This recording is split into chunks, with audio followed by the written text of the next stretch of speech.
Carrying on with our discussion on the secret team, assisting you in comprehending the information that's coming off the pages so you can come up with your own minds of what our U.S. government has done behind the scenes to guide the government systems across the globe. Page 100 of The Secret Team, written by Col Prouty, who's been part of the administration of the CIA for his 31-year career, currently is deceased. Up to this stage of the action, most of what the CIA has been doing falls in the category of intelligence, with only a preparatory stage of clandestine operations, as its agents report a worsening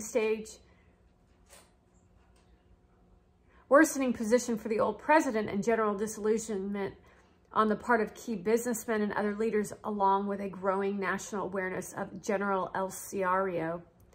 WH puts together the outline of a proposed operation to be briefed to the DD/P, clandestine services, and thence to the DCI. Following this briefing and with the approval of these men, the agency will brief selected key people in defense and state to see how they feel about the situation and whether or not they are ready to see a change of government in Gandia. Throughout this period, the agency will have been sending special messages to its man in the embassy. He will use these to brief the ambassador, or perhaps to have an army colonel brief the ambassador to guide him in this situation. Some of the very messages the agency will have sent to Gandia will come back over the embassy network as intelligent input, and at the same time will be transmitted by the attaches to the Defense Department.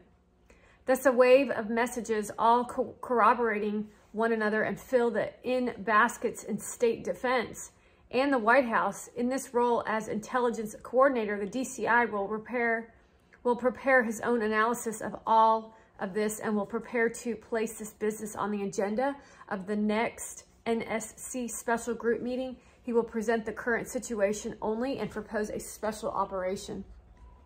By this time, the agency and a number of the secret team operatives will have just about decided that the only thing to do in Gandia is to go along with General El Siario and permit him to exploit the situation. They will have convinced themselves that if the government is in that shaky in the first place, they had better be on the winning side rather than the communists. A special group meeting will be held, and the designated substitute for each NSC member will attend. The consensus of the meeting will be to go ahead with the major's program, but to hold up until each member has had an opportunity to inform his principal of the action. The DCI will offer to visit the president and will get his approval. This makes the visit to the Secretary of State and Secretary of Defense purely informational. This account of developments may seem somewhat unreal. Anyone who has carefully read the Pentagon Papers will recognize most of the above. In fact, most people who have read the Pentagon Papers will see that this is what was done in the case of the DMs in South Vietnam. The significant point is that the CIA may have sent the major to Gandia in the first place simply to see how things were going there, and perhaps to have him ready for action in the neighboring country if needed. But the major is an old fire horse, and when he hears the bell, he cannot help getting into harness. The scenario is somewhat like the movie Fahrenheit 451, in which the firemen were the men who started fires rather than the men who put them out. It is so easy to topple over a government in most small countries simply by finding the key to control. If all arms and equipment are kept under close control, then the armed forces and the police have few useful weapons at any given time. Thus, if the leader of the rebellion all of a sudden shows up with a large and unaccounted for supply of weapons, he may be able to take the government over without a shot, simply by the fact that he has them outgunned before they start.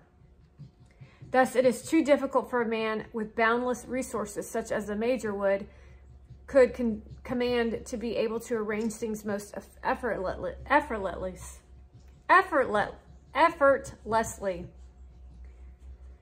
At that point, all he has to know, and all the man he is supporting has to know, is that the United States will not make a move to support the incumbent.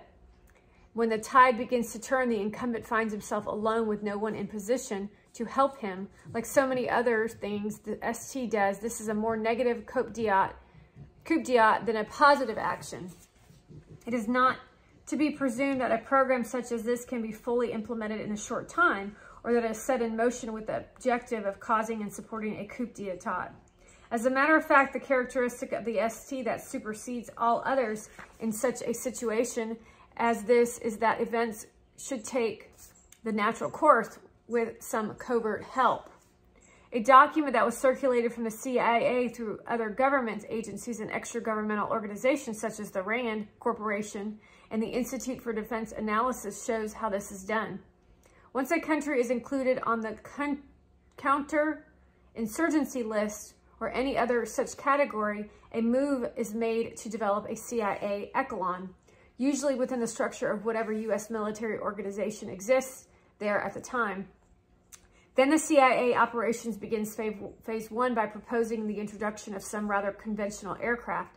No developing country can resist such an offer, and this serves to create a base of operations, usually in remote and potentially hostile areas. While the aircraft program is getting started, the agency will set up a frequency radio network using radios positioned in villages throughout the host country.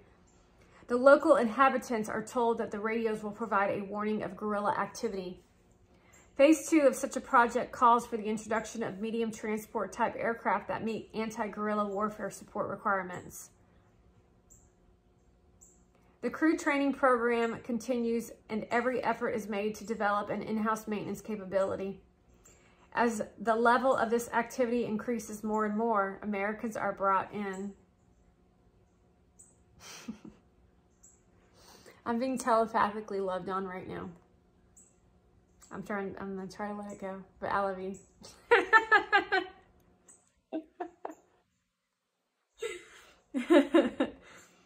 Ostensibility as instructors and advisors at this phase, many of the Americans are Army Special Forces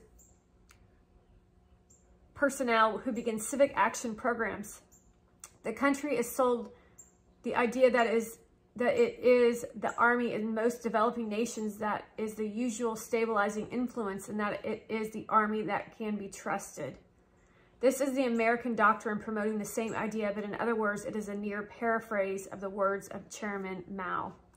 In the final phase of the effort, light transports and liaison types aircraft are introduced to be used for border surveillance, landing in remote areas, and for resupplying small groups of anti-guerrilla warfare troops who are operating away from fixed bases. These small specialized aircraft are usually augmented by helicopters.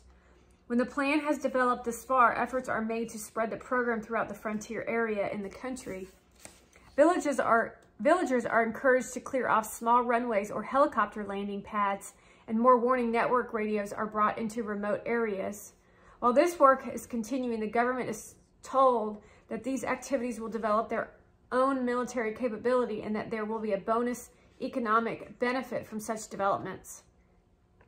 Each complementing the other, it also makes the central government able to contact areas in which it may never have been able to operate before. And it will serve as a tripwire warning system for any real guerrilla activities that may arise in the area. There's no question that this whole political, economic, social program sounds very nice, and most governments have taken the bait eagerly. What they do not realize in many cases, what most of the U.S. government does not realize, is that this is a CIA program and it exists to develop intelligence.